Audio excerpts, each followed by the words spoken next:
मोदी की नसों में लहू नहीं, गरम सिंदूर बह रहा है।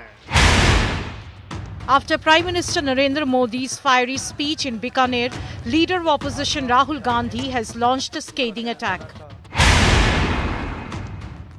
He asked the Prime Minister why his blood boils only in front of cameras and why he bowed before the US President. Rahul Gandhi posed 3 questions to External Affairs Minister S. Jaishankar and claimed that India's foreign policy has collapsed. शौर्य तो रुक गया हमारा। अरे शौर्य तो हम दिखाते, सेना PoK को कब्जा करती तो शौर्य दिखाई दे रहा था हमारा। हमने तो पीओके पे कब्जा कर लिया था, बटन दब गया, हम रुक गए। पहलगाम के कातिलों को तो निकालना पड़ेगा, पहलगाम के कातिलों को जमीन के 7वीं पुष्ट से निकाल के लाना पड़ेगा। ट्रंप के गुलाम है क्या हम, या देश ट्रंप का गुलाम है क्या कि ट्रंप वहां से बटन दबा रहा है और हम यहां पे काम करेंगे? क्यों? 11 मई को डीजीएमओ भी थे और एयर मार्शल भारती जी भी थे, और उनसे यह सवाल हमारे देश के चौथे स्तंभ मीडिया ने पूछा। उन्होंने कहा, we are in a combat scenario, it is not prudent for us to answer that question. 11 मई की बात है। और उसके बाद राहुल गांधी, जो कि पाकिस्तान से बातचीत करने में लगता है ज्यादा व्यस्त है कि कैसे भारत को कमजोर किया जाए, सेनाओं का मनोबल तोड़ा जाए, इसका संज्ञान भी नहीं लेते हैं और पूछते हैं, ये बताइए कितने फाइटर प्लेन भारत के गिरे हैं?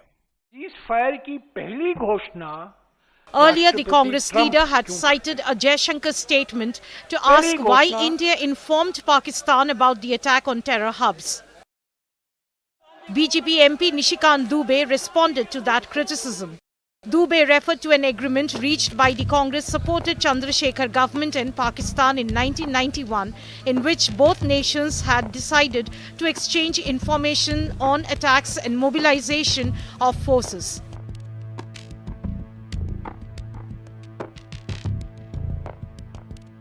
आपने तो हाथ काट के लिख दिया कि हमारी आर्मी कहां डिप्लॉय होगी, आपकी नेवी कहां डिप्लॉय होगी, आपका एयरफोर्स कैसे फंक्शन करेगा, वो कैसे एक्सरसाइज करेगा।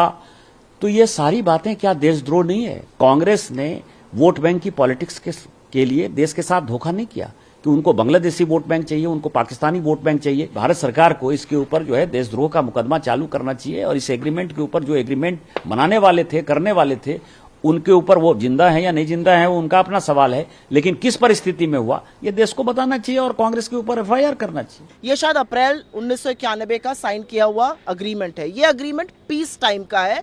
पीस टाइम में गलत फहमी ना हो दो देशों की सेनाओं के बीच में, थल सेना, वायुसेना, जल सेना मूवमेंट से, उसके बारे में है। सर्वप्रथम जो राहुल गांधी जी कह रहे थे वही सच है। जयशंकर जी ने इन्फॉर्म किया पाकिस्तान को, और उसकी पुष्टि खुद बीजेपी कर रही है। जिस अग्रीमेंट का वो हवाला दे रही है वो पीस टाइम का अग्रीमेंट है। जयशंकर जी ने जब वॉर लाइक सिचुएशन थी तब इन्फॉर्म किया था। Meanwhile, AAP MP Sanjay Singh took a jibe at Prime Minister Modi and called him Sindoor ka saudagar. Modi ji salesman है, वो भारत के प्रधानमंत्री नहीं है। आप मर जाइए, आपके नाम पे वोट मिल सकता है, वो उसको बेच लेंगे।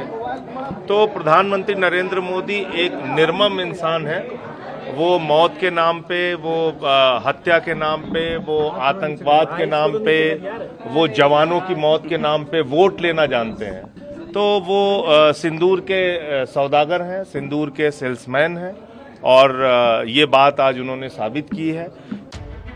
The war of words between the opposition and government over India-Pakistan tensions has been escalating day by day.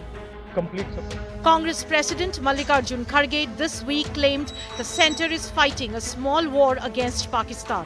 And Congress General Secretary Jairam Ramesh called India's diplomatic outreach just a PR exercise.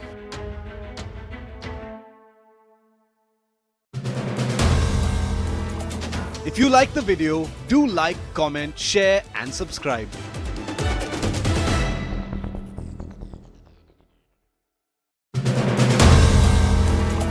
If you like the video, do like, comment, share and subscribe.